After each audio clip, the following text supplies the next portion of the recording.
Unrivaled president clears stance on Caitlin Clark after WNBA star's $1 million offer rejection. More than $1 million for 10 weeks of work. In Miami, in January. That's what the upstart Unrivaled League was ready to offer Caitlin Clark to come play for them and bring the eyes that follow her everywhere. But the Indiana Fever guard, after coming straight from a championship appearance with Iowa to a successful Rookie of the Year campaign, turned the offer down. It would have been a win-win for both sides, but is the Nafisa Collier-Brianna Stewart-founded league holding a grudge? Alex Basil, Collier's husband and also the president of Unrivaled, is clearing the air. In a recent appearance on Good Game with Sarah Spain, Basil talks about the league going strong after CC to recruit her. Was he disappointed that she rejected them? Spain had asked, but Basil was generous and said that would be a strong word to use. At the same time, anyone who is in our shoes would 100% want Caitlin. It's clear the kind of numbers she brings. It's an outlier. When Spain discusses how Clark's insane passing skills would work perfectly in the 3x3 format, Basil agrees.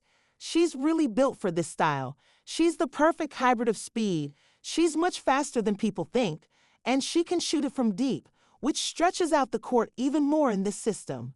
Of course, Unrivaled wanted her and was prepared to offer her all the riches in the world, even a Messi-style deal with NLS. So yeah, she was a heavy priority for us, the league president said. But the league execs also understood the importance of resting and recovering. Basil is, after all, a top-notch NBA and WNBA trainer. We had to find balance to give her time. She would rush from college to draft to pros. She was in conversations every day. There was never really a downtime, unfortunately, for her. She also just wanted this offseason to take a break, which we get. So what now?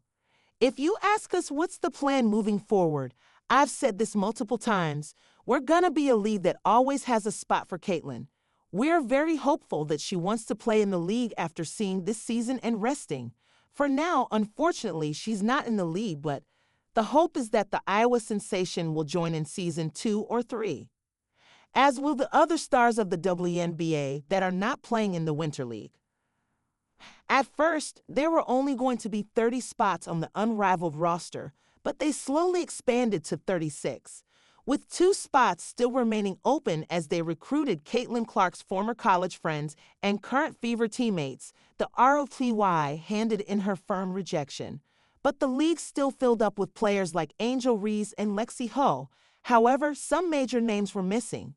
Aja Wilson, the 2024 MVP, rejected the lucrative offer made to her as well, but reportedly, she was not interested in playing the 3x3 format and prefers 5x5. The Aces star was also not interested in playing a full year, per some reports. Liberty's Jonquil Jones also opted out of Unrivaled, instead playing for the Siquan Yuanda in the Women's Chinese Basketball Association. Another missing name is Kelsey Plum, who had originally said yes but later pulled out to take a break from basketball this offseason.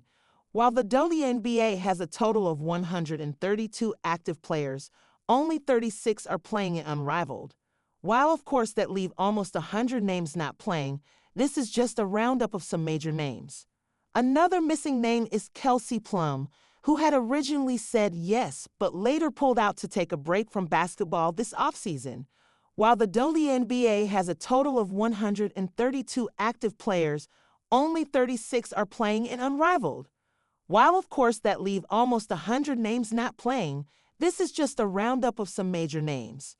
Coco Gauff has become the latest high-profile athlete to invest in Unrivaled, with the Women's Basketball League receiving widespread backing despite Caitlin Clark snubbing its $1 million offer. Tennis star Coco Gauff jokingly apologized to her dad for not pursuing a career in basketball after announcing her investment in the new Unrivaled League. The 2023 U.S. Open winner's financial backing brings funding for the new Women's Basketball League to a hefty $35 million, despite the project recently suffering the blow of WNBA sensation Caitlin Clark deciding not to play in it. The inaugural season of Unrivaled starts next week, Launching on Friday, January 17, the 3-on-3 competition will be played on a smaller court, with 6 teams composed of 6 players battling it out in 4 7-minute quarters. Caitlin Clark's $100,000 demand makes her more money in 30 minutes than Indiana Fever salary. Caitlin Clark's 2-word assessment of 2024 sums up character of WNBA star. It was masterminded by U.S. Olympic basketball team stars Nefisa Collier and Breanna Stewart, who wanted to create something for WNBA stars to play in during the offseason. Its roster boasts dazzling talents such as Angel Reese and Sabrina Ionescu, and now celebrates U.S. tennis ace Goff joining its glamorous lineup of investors. Last month, Unrivaled secured $28 million in funding from other high-profile athletes such as back-to-back NBA MVP Giannis Antetokounmpo, 23-time Olympic gold medalist Michael Phelps, and NBA legend Carmelo Anthony. Outside of sport, actors Ashton Kutcher and Mila Kunis have also decided to invest. Goff now joins the $35 million funding wave, having announced on X, "My dad always wanted me to follow in his footsteps and play basketball. Haha, sorry dad, but this is as close as it will get." In all seriousness, I'm incredibly grateful to get the opportunity to uplift women's sports, and I am super excited to join the Unrivaled family. I can't wait to watch. Interest in Unrivaled comes as a direct result of the growth and popularity of women's basketball in the U.S., with Indiana Fever star Clark's arrival in the WNBA playing an important part. Clark, a former Iowa College hero, is arguably one of the most recognizable sporting figures across the country currently.